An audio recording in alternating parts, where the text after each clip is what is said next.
Good morning, everyone. I'm meteorologist Ted Keller. We have severe weather outlooks to look at, especially for today. But I did want to start with a preliminary look at the tornado reports. There were two supercells in southern Mississippi last night in the evening hours. This one certainly had the longest track. There was another one right there. Two very distinct echoes on radar and very strong signatures on radar. Of course, a lot of damage reports coming in here. It's early yet. I just wanted to kind of show you where these were. There's Brookhaven right there. So it passed through 5 counties, and I measured the distance from here to here, and it's about 81 miles. And again, these are preliminary reports. And I didn't look at the radar in detail. I just wonder if it cycled and produced a new mesocyclone. So there, and then there, and then there, or it just could be gaps in the reports. I'd have to look at the radar information to know for sure. Anyway, very sad situation down there. Now, for today, that whole thing has shifted southeast. And while there are some marginal risks in West Texas and up along the Carolina coast, the main emphasis is going to be in the Panhandle of Florida today and parts of southern Mississippi and southwestern Georgia today.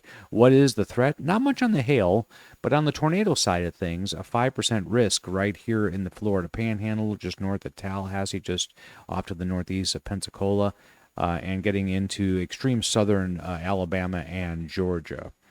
The way it looks now, there is a wind risk with that. Again, the hail risk is not showing up as a percentage criteria. There will be some hail, I think, but it's not the main emphasis. The wind risk and the tornado risk almost go hand in hand.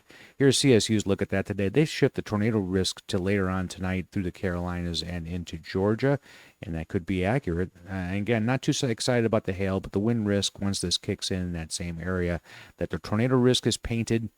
On Nadocast, they put the tornado risk for today squarely there in southeastern Alabama, in that area that the Storm Prediction Center has outlined. So it doesn't look as organized as yesterday's risks, but again, something to watch.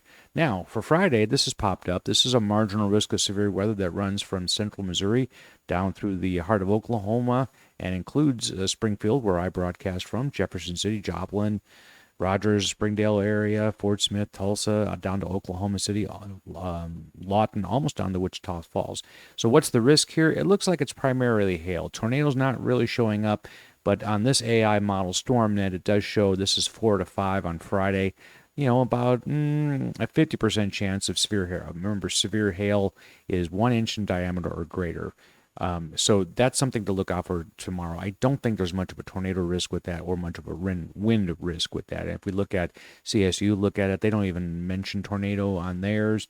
Hail is maybe down the interstate 44 a little bit more, down into North Texas, but there is still an area there worth watching. Then there's another marginal risk. We'll turn the page for Saturday.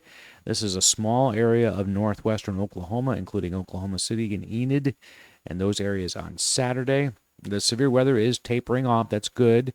There's no mention of tornado risk with that SPC area there, but they do put a little bit of a risk along the stall front down there in Mississippi, or Alabama and Georgia, I should say. But they put hail risk, again, where the SPC has highlighted it, and a wind risk down along the front. So an interesting kind of separation of risks there on Saturday. Sunday, Texas, there's barely a 15% down there in central Texas. The SPC doesn't follow this, but they follow the same criteria for 15%. These are risks of any kind of severe weather within 25 miles. So they just haven't pulled the trigger on this, and I can understand why. It's just too nebulous right now, not very focused. And the jet stream flow, generally speaking, is getting a lot weaker, and it's harder to get organized severe weather. Not impossible, but harder to get it organized under those conditions. I want to look at something today, and this is the climate forecast system. If you ever wonder what the next map I'm going to show you is kind of based on, it's this. Now, this is for today. Again, we have a strong jet stream flow here. This is where the severe weather is expected along the edge of that jet stream, but we also have a good supply of northwesterly wind flow, which is going to encourage high pressure systems to come down, stable air. So when you look at, now this is again an accumulation of supercell composite for the next week, but you'll see that's all restricted mostly down here, except for that little weekend flare-up right there. And that's because the jet stream, again, is supplying this stable air, and it's just really going to be hard to get anything going unless you're right along the Gulf Coast. And this is an average, this is an accumulation of supercell percentages over a week. Then I want to switch to the next week. This is the map at the beginning of that week. Ridge of high pressure in the south, so building heat there. And that's a non-player for severe weather for the most part.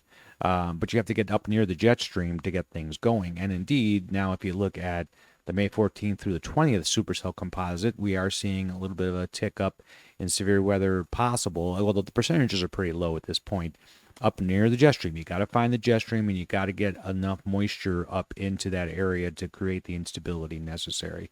Then we just move it ahead to one more week. This is starting May 18th. Again, there's a cutoff system. The jet stream flow it looks a lot northwesterly, a lot like a summer pattern where you would have, mesoscale convective systems developing. I'm not sure that's what's going to happen, but it would also extend down to here. And if you look again, so these things that I show you from NIU follow, at least these charts do, follow that model. So again, you're getting this uptick in possible supercell development as storms develop closer to the jet stream and slide south and southeast. Thanks for watching today's edition of Severe Thunderstorm Outlooks. This is published every day after the morning Storm Prediction Center update. Also, remember to check that site off on day one because they update it fairly frequently. If you like this video, please like it. Also, you can subscribe to the channel for more content just like this.